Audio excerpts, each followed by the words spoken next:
अब देखते हैं, ये प्रश्न है पृष्ठ क्रमांक किसके 30 के। एक अभिक्रिया में 5.3 ग्राम सोडियम कार्बोनेट एवं 6.0 ग्राम एसिटिक अम्ल अभिकृत होते हैं, माने क्रिया करते हैं। 2.2 gram carbon dioxide, 8.2 gram sodium, और यहाँ पर और क्या दे दिया है, एसीटेट, सोडियम एसीटेट है ना, वही नाम है। 0.9 ग्राम जल उत्पाद के रूप में प्राप्त होते हैं। इस अभिक्रिया द्वारा दिखाइए कि यह परीक्षण द्रव्यमान संरक्षण के नियम के अनुरूप है। तो क्रिया कौन कर रहा है, सोडियम कार्बोनेट, और कौन कर रहा है, एसिटिक अम्ल। तो इनका जो द्रव्यमान है किसके बराबर होना चाहिए, सोडियम एसीटेट और कार्बन डाइऑक्साइड और जल के। ठीक है, तो पहले हम अभिकारक का जोड़ लेंगे। यहाँ पर हम क्या निकालेंगे, अभिकारक का द्रव्यमान। ठीक है ना। अभिकारक में देखो सोडियम, पहले क्या लिखा है, सोडियम कार्बोनेट। तो सोडियम कार्बोनेट का मान देखो यार, कहाँ कितना ग्राम दिया है, सोडियम कार्बोनेट 5.3 ग्राम। तो चलो यहाँ पर हम क्या लिख देंगे, ये हुआ 5.3। ठीक है, इसके बाद ये क्या है, एसिटिक अम्ल, 6 ग्राम। एसिटिक अम्ल का कितना दिया है, 6 ग्राम। क्वेश्चन देख लेंगे, 6 हो गया। इसको जोड़ के बताओ कितना हो जाएगा, ये 5.9, नहीं हाँ 11.3। कभी कभी लोग 6 और 3 ये वाला जोड़ देते हैं, तो 11.3 ग्राम हो गया अभिकारक का। अब हमको किसका निकालना है, उत्पाद का। तो उत्पाद में कौन कौन है, देखो जो तीर के बाद है, सोडियम एसीटेट। सोडियम एसीटेट का मान कितना है, सोडियम एसीटेट का है, यहाँ प्रश्न में देखना है, ढूंढना, केवल इससे लिख तो देना है।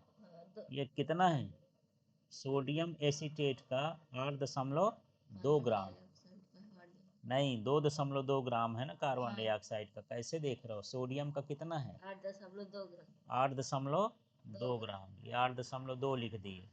इसके बाद क्या है, कार्बन डाइऑक्साइड कितना है, 2.2 ग्राम, 2.2। फिर क्या है, जल, जल का कितना है, 0.9। इसको जोड़ के देखें तो 9 और 2 11, और 11 2 कितना हो गया, 13। 13 की हम क्या लिखे, 3, ये दशमलव लगा दिए। फिर कितना हो गया, 2 8 2 10, और कितना हो गया, 11.3। ठीक है, तो यहाँ पर अब हमको लिखना है कि उत्पाद का द्रव्यमान और अभिकारक का द्रव्यमान क्या है, बराबर है, माने यह द्रव्यमान संरक्षण का पालन करता है। ठीक है, अब हम दूसरा प्रश्न करें, तो चलो दूसरा प्रश्न करते हैं, देखते हैं इसको। अभी हमारे पास दूसरा प्रश्न है। दूसरा प्रश्न क्या कहता है, इसको पढ़ के देखते हैं। ये है, हाइड्रोजन एवं ऑक्सीजन द्रव्यमान के अनुसार 1:8 के अनुपात में होते हैं। हाँ। माने 1 ग्राम हाइड्रोजन तो 8 ग्राम क्या होती है, ऑक्सीजन। तो 3 ग्राम हाइड्रोजन के साथ पूर्ण रूप से संयोग करने के लिए कितने ऑक्सीजन गैस के द्रव्यमान की आवश्यकता होगी। तो इसको कैसे लिखेंगे, यहाँ लिखेंगे ऐसे कि 1 ग्राम हाइड्रोजन, ठीक है ना, बराबर कितना हो गया, 8 ग्राम ऑक्सीजन। ऑक्सीजन, ठीक है। अब यहाँ पर हाइड्रोजन कितना हो जाएगा, 3 ग्राम हाइड्रोजन। तो इसमें 3 गुणे क्या हो जाएगा, 8 ग्राम ऑक्सीजन। ठीक है, तो 8 3 कितना हो गया, 24 ग्राम। तो कितने ग्राम ऑक्सीजन लगेगी, 24 ग्राम। ठीक है, यदि 3 ग्राम हाइड्रोजन है तो उसको संयोग कराने के लिए 24 ग्राम ऑक्सीजन की ज़रूरत पड़ेगी। अब यहाँ पर हमारे पास तीसरा प्रश्न भी है, तो तीसरा प्रश्न को देख लेते हैं। तीसरा प्रश्न क्या कहता है, डाल्टन के परमाणु सिद्धांत का कौन सा अभिकृत द्रव्यमान संरक्षण के नियम के अनुसार है।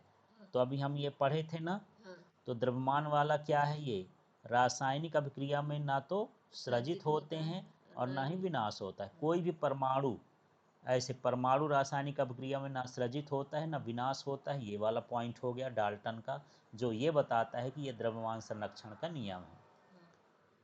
ठीक है, और ये कौन व्याख्या करता है कि ये अनुपात में ही, निश्चित अनुपात में मिलते हैं। तो ये जो पांचवा है ना, भिन्न भिन्न तत्वों, हाँ, भिन्न भिन्न तत्वों के परमाणु परस्पर छोटी पूर्ण संख्या के अनुपात में क्या करते हैं, संयोग करके यौगिक बनाते हैं। तो ये इसका अनुपात का नियम कहला गया, निश्चित अनुपात का नियम। ठीक है।